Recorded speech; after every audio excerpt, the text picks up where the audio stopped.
let's zoom into this opportunity that we have arising here for us. So we're actually just hop short right here. Let's get the right area. We're paying for it right now. So by the 127 area, stop loss going on the other side of this area here. Get a slight markup where we marked off the high of this little push here. And we also have the low as in a continuation. Our TP is going down here at the previous low, about 13 pips. And in this case here, we're just going to go for risk 1 to gain 2, and we're just going to let this do its thing. And we will wait, we'll come back, and we'll see how to adjust. Add to the update that we do have this area that we are facing some type of support at. There are quite a few hits in along this area.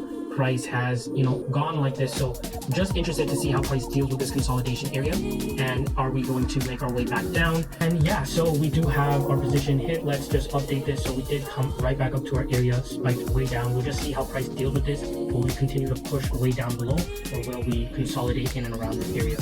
So let's just stay tuned and